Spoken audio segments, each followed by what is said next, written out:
एक कदम पर्यावरण संरक्षण एवं वन महोत्सव के अंतर्गत औषधि वाटिका का किया गया निर्माण। माननीय मंत्री कपिल देव अग्रवाल ने किया उद्घाटन। डीएफओ सूरज सिंह रहे उपस्थित। एक कदम पर्यावरण संरक्षण की ओर कर्मवृद्ध कार्यक्रम के समाजसेवी संस्थाओं द्वारा मुजफ्फरनगर शहर को हरा भरा करने के उद्देश्य के साथ साथ औषधि वाटिका के निर्माण में भी महत्वपूर्ण भूमिका निभाने में लगातार प्रयासरत हैं। आज 2 औषधि वाटिका निर्माण किया गया, जिसमें एसएस दास चैरिटेबल ट्रस्ट, आचार्य कुल, सामान्य स्तंभ, सहा Satnam, green S welfare force इत्यादि संस्थाओं के सहयोग से औषधि वाटिका का किया गया निर्माण।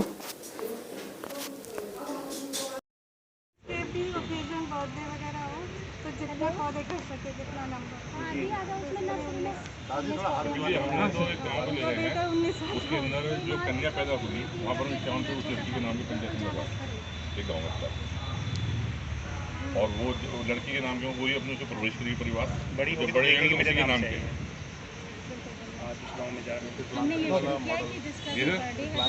हाँ वही वाला किसी ना किसी का तो फॉलो करने पड़ेगा। वहाँ लेके ये कवर कर लीजिए बैनर वगैरह, वो मैंने ले लिया सर। छोटी लाइट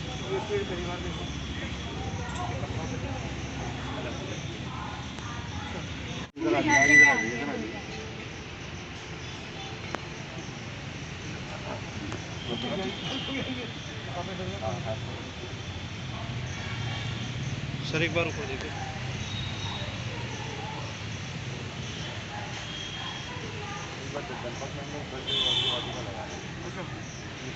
जल्दी में आया हर गाँव में लगाते हैं, लेकिन अभी फिलहाल के 10 से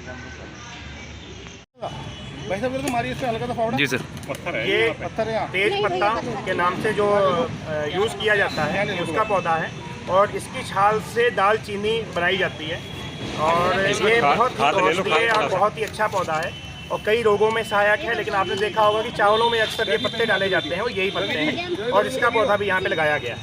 इसे श्यामा तुलसी के नाम से जाना जाता है, और ये हर एक तरह से घर में लगाने से बहुत शुभकार रहते हैं। उसके अलावा आपके हर एक बॉडी में किसी भी तरह की दिक्कत है, आप खाते रहिए, इसका हर तरीके से प्रयोग कीजिए, चाय में पीजिए तो दिक्कत और इम्यूनिटी बढ़ाने के लिए सबसे स्ट्रॉन्ग है। और आपके यहाँ अगर स्टोन है तो स्टोन के लिए बहुत ही लाभदायक है, और आप इसका पत्ता सलाद में भी खा सकते हैं, ऐसे भी तोड़ के डायरेक्ट खा सकते हैं, बहुत स्वादिष्ट पत्ता होता है इसका। तो ये पथरी के लिए बहुत ही सफिशिएंट माना जाता है, और आयुर्वेद में इसका बहुत बड़ा महत्व है। इसका नाम क्या है सर? पत्थर चटा। ये स्टीविया है, ये शुगर वाले पेशेंट के लिए रामबाण दवाई है। अगर आपको शुगर है तो आप एक पत्ती अगर डाल लेते हैं इसकी, तो 1 कप चाय में सफिशिएंट है। जो मीठी गोलियां आती हैं स्टीविया के नाम से, इसी पत्ते की बनाई जाती हैं, यही औषधि है, और ये शुगर वालों के लिए बहुत अच्छी दवाई है। कहीं भी पौधा मिले तो आप घर में ज़रूर लगाइएगा, क्योंकि ये चाय में आप अगर 1-2 पत्ती डालते हैं तो आपको प्रॉपर मीठा, बिल्कुल आपको चीनी डालने की आवश्यकता नहीं है। इस पौधे को हर श्रृंगार के नाम से जाना जाता है, और बताया जाता है कि कहीं भी आपके दर्द हो अगर बॉडी में, तो आप इस पत्ते को हल्का तावे पे गर्म करके लगा सकते हैं। अन्यथा आप इसका जो फूल आता है उसको तेल में गर्म करके अच्छी तरह उसके बाद मालिश करें, तो आपका जो भी दर्द है वो ख़त्म हो जाएगा। घुटने में दर्द है, कहीं भी आपके दर्द है, तो इसका प्रयोग है। इसके अलावा आप इस पत्तों को गर्म करके उबाल के इससे नहाते हैं तो बॉडी का जो भी दर्द है धीरे धीरे गायब हो जाता है। तो इसीलिए ये पौधे का बहुत प्रचलित है, हर श्रृंगार के नाम से इसको जाना जाता है। ये भी घर में होना बहुत आवश्यक है।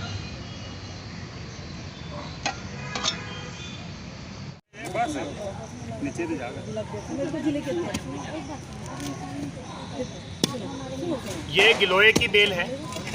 किसी तरह का भी ज्वर हो, बुखार हो, किसी तरह भी आंतरिक कमज़ोरी हो, या इम्यूनिटी बढ़ाने के लिए हो, जहाँ डेंगू के लिए ये बहुत ही ज़िंदगी बचाने वाली बेल है, और ये पर्याप्त मात्रा में घरों में अक्सर हो जाती है। आपने एक जड़ लगा दी तो बहुत फैलाव इसका रहता है, और किसी तरह भी आपको ज्वर हो, बुखार ना छोड़ रहा हो, तो इसको गोलियाँ आती हैं गिलोय के नाम से, गिलोय वट्टी के नाम से। आप 2 गोली लगातार लेते हैं तो कभी भी आपको अंदर का बुखार, डेंगू, इम्यूनिटी संबंधित कोई भी दिक्कत आपको कभी नहीं आती है। ये बहुत ही जीवन रक्षक औषधि है। ये ब्रह्मी का पौधा है, ये दिमाग की शीतलता के लिए, दिमाग को ठंडे रखने के लिए अक्सर प्रयोग किया जाता है। ये विद्यालय में पढ़ने वाले जो बच्चे हैं या बच्चियां हैं उनके लिए बहुत उपयोगी है। इसको घर में ज़रूर रखना चाहिए, क्योंकि आपने देखा है काफ़ी महंगा है जो ब्रह्मी का जो जूस मेरा है, और क्या बहुत महंगा मिलता है। तो ये ब्रह्मी बहुत ही अच्छी और पर्याप्त औषधि है बच्चों के लिए, बच्चों के माइंड के लिए और शीतलता बनाए रखने के लिए। ये सर जूस से ही काम आता है या आपका पत्ते सेवन करने से? नहीं, ये पत्ता नहीं, इसमें ब्रह्मी, इसमें फल भी आता है, इसमें फूल भी आता है, इसमें पत्ता भी आता है। इसकी वैज्ञानिक प्रक्रिया है, उसको जूस निकालने की अलग प्रक्रिया है, उसी के तहत इसको तैयार किया जाता है। नीले रंग का पुष्प आता है। इस पौधे को सहजन कहा जाता है। इसकी सब्जी खाने से शरीर के ब्लॉकेज, खून साफ होना और कई ऐसी पेट की बीमारियां हैं जो बिल्कुल ख़त्म हो जाती है। और जितने भी वैद्य हैं आपको रिकमेंडेड करते हैं कि सहजन की सब्जी ज़रूर खाएं। इसके खाने से पेट संबंधित बहुत से रोग हैं जो आपके ख़त्म हो जाते हैं। और अगला पौधा हमारे पास है शतावरी। ताकत से संबंधित जितनी भी दवाइयाँ बनती हैं और जानवरों के लिए, दूध बढ़ाने के लिए, सेक्स से संबंधित जितनी भी दवाइयाँ बनती हैं इसी पौधे से संभव है। इसकी बहुत सी प्रजातियाँ हैं और सबसे बेस्ट प्रजाति जो है पीली शतावर है, लेकिन ये देसी शतावर है। इसमें कांटे रहते हैं, इसको लगाने से कहीं भी कोई दिक्कत, बकरी जानवर कोई नहीं खाता है। इसका एक पौधा जरूर लगाना चाहिए। आप इसका सलाद में भी प्रयोग कर सकते हैं। ये सफ़ेद मूसली का पौधा यहाँ पे लगाया गया है और ये ताकत के लिए प्रयोग की जाती है और बहुत ही औषधियों में ये पड़ती है। अक्सर ताकत वाली जितनी भी हैं औषधियाँ उसमें इसका प्रयोग किया जाता है और ये लंबी तना टाइप का नीचे से निकलता है, उसी का प्रयोग होता है। इसके अलावा हमारे पास है ये बेल का पौधा। बेल तो आप जानते हैं शीतलता के लिए, ठंडापन रखने के लिए, शरीर को मेंटेन रखने के लिए इसमें जो फल आता है उसका यूज़ किया जाता है। उसके अलावा हमारे पास तुलसी की काफ़ी वैरायटियाँ हैं, 3-4 वैरायटियाँ हैं।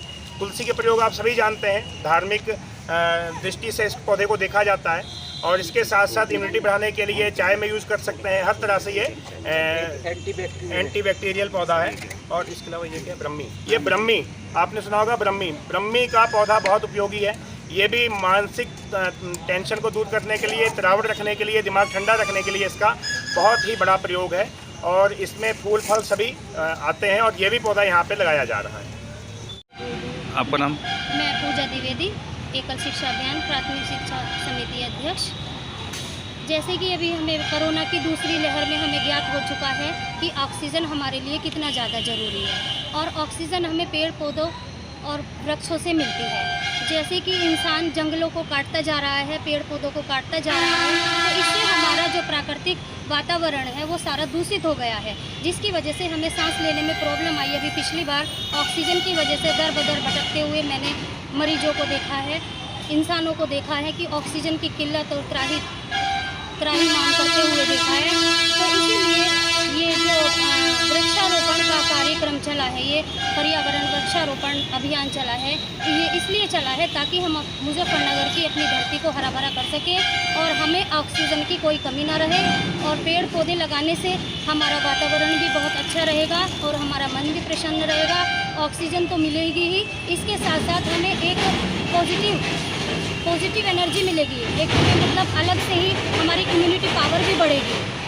और दूसरा मेरा मानना ये है कि पेड़ पौधों और हरियाली से वैसे भी और भी बहुत सारी चीज़ें मिलती हैं, जैसे आंखों की रोशनी बढ़ती है और हमें मतलब एक अलग से ऊर्जा मिलती है। हमें हमारी जो सृष्टि है, हमारा जो जीवन है वो सारा पेड़ पौधों और प्लांट्स पर ही डिपेंड है। Plants are the very best policy of the life and demand of the life. Plants, please save the plants and save your life. Thank you very much. जय हिंद, जय भारत। बलजीत सिंह, DPM स्वच्छ भारत मिशन मुजफ्फरनगर। आज आपने किस तरह के ये कार्य पेड़ लगाने का? ये जो है आज औषधि वाटिका बनाई गई है, जिसमें कई महान औषधियाँ लगाई गई हैं और ये जनपद में जगह जगह पे 10 औषधीय वाटिका बनाने का हमारा समाज सेवी संस्थाओं के साथ, वन विभाग के साथ मिलकर बनाने का प्लान है। इसमें हमारे पास आंवला, शतावर, एलोवेरा, तेज़पत्ता, पत्थर चटा, शंख पुष्पी, ब्रह्मी और कई प्रकार की तुलसी, इलायची का पौधा, लौंग आड़ वगैरह ऐसी कई जीवन रक्षक औषधियाँ लगाई गई हैं, जिनका प्रयोग जो है डायरेक्ट मानव जीवन से जुड़ा हुआ है, आयुर्वेद से जुड़ा हुआ है। और ये कार्य कब तक, कहाँ तक चल रहा है सर? ये कार्यक्रम जो है BSA ऑफिस के बगल में छात्रावास के जो सहायक हैं यहाँ पे रहते हैं, उनके ही आवास पे लगाया गया है। हमने ऐसी जगह सेलेक्ट की गई है कि जहाँ पे इनका संरक्षण हो सके, बच सकें। तो इसमें माननीय मंत्री जी कपिल देव जी अभी आए थे, डीएफओ साहब आए थे, उन्हीं के कर कमलों से इसका उद्घाटन किया गया है। जो वन महोत्सव चल रहा है उत्तर प्रदेश सरकार की ओर से, इसी के क्रम में हम लोगों ने ये एक शुरुआत की है। जबकि आप लोग सब जानते हैं कि पर्यावरण संरक्षण की ओर एक कदम हमारी पहले से मुहिम चल रही है, जो समाज सेवी संस्थाओं के द्वारा चल रही है, और आज से औषधि वाटिका का भी उद्घाटन किया जा रहा है। और ऐसी औषधि वाटिकाओं की बहुत ज़रूरत है। आने वाले समय में ऐसी औषधि वाटिकाओं का लगभग लगातार लगाई जाएंगी और सभी समाज सेवी संस्थाएँ इसमें सहयोग करेंगी।